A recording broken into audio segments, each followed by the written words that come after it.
Practical Faith listeners, how are you doing today? Today I've got an awesome message to remind us to stay on the path, on God's path, to stay within the Word.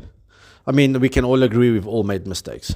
If you haven't made a mistake, then wow, take my hat off to you. But we've all made mistakes. We've all kind of told half lies. I don't know, some of us have told full lies. Some of us have told half lies. And this is where it comes back to bite you. Because we know that sometimes it comes back to bite you. And let's be honest, it's not nice when stuff comes back to bite you. But we see how God still works with Abram, even though he told half a lie. Go read Genesis 12. I'm in Genesis 12 now, from verse 10. Now we start seeing that Abram enters into Egypt. God told him to pack his things, leave the place where he was living, just go, I will show you. God made some wonderful promises to him.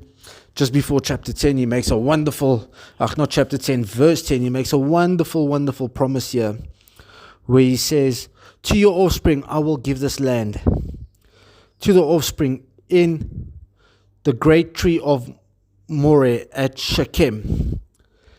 And this is in the land of Canaan. God gives him a great promise. And then he goes into Egypt because he's still busy wandering around. But as he gets there, he starts fearing the Pharaoh. I mean, the Pharaoh is a powerful guy. I mean, the Egyptians at that time were probably the rulers of the then known world. They were powerful, the greatest armies. I mean, one of the richest nations. We know that. That is fact. It's history. But Abram fears the Pharaoh. And he tells his wife, Sarai, okay, listen here, Sarai, don't tell them that you my wife. Tell them that you are my sister. Because, I mean, the word says she was a very beautiful woman. Everyone was attracted to her. She was a very pretty woman, according to what the word says. And they kind of knew that anything pretty, the best of the best, the Pharaoh would normally summon for himself. It's a very different time compared to what we live now. Very different. So he tells her, listen, tell them that you are my sister, not my wife. Fair enough, gets in, starts walking into Egypt, and the Egyptians start going to Pharaoh and saying, listen here, there's this new man, Abram. He comes here, his wife is so beautiful. You know what, Pharaoh summons her, calls into the palace, tells the Pharaoh, you know what, I'm Abram's sister, and obviously he wants to add her to his harem of women. And we see now, later, Abram tells half a lie, because if you go to Genesis 20 verse 12, it says there that Sarah was Abram's half-sister, but also his wife. But then we see how all of a sudden disease comes upon Pharaoh and famine comes upon the Egyptians at the time. Because of this half lie, because obviously they're dishonoring, the covenants, they took marriage very seriously that time. I think it's very different to our day and age, which I think something we should definitely learn from. But then the Pharaoh comes to Abram and says, why did you lie to me? Why did you lie to me? Because your lie is causing disaster upon our lives. And this is something that we must start taking seriously. When we start lying to other people, it could cause disaster for them. Maybe not as big as this, but it could cause pain. It will definitely cause mistrust. And let's be honest, trust takes a lifetime to build and 2 seconds to break down. And this is where we got to be careful.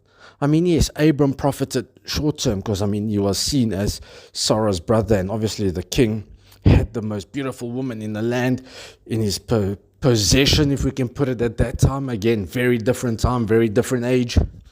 She was part of his harem of women, and we start seeing that he starts gaining this wealth.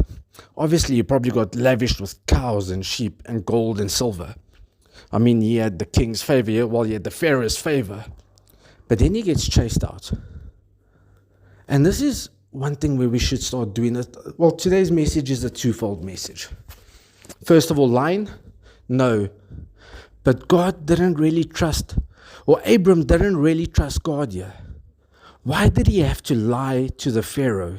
Because he was scared he was going to get killed because of his wife. And God protected him all this time. And maybe today we got to turn around and we got to start looking and say, okay, Lord, I'm not going to lie. I'm going to do what you tell me to do. I'm going to stay on your path regardless. Regardless of what I think, regardless of how the situation looks at the moment. Even though they might kill me, I'm still going to do what's right. Because short-term gain is not going to help, guys. Short-term gain only lasts so long, and we see what happens is he actually gets kicked out of Egypt. But God protects him. Regardless, God still protects him. That's how much God loved him. So guys, stay on the path. Hold to your values, and let your values be determined by the word and nothing else. Blessings until tomorrow.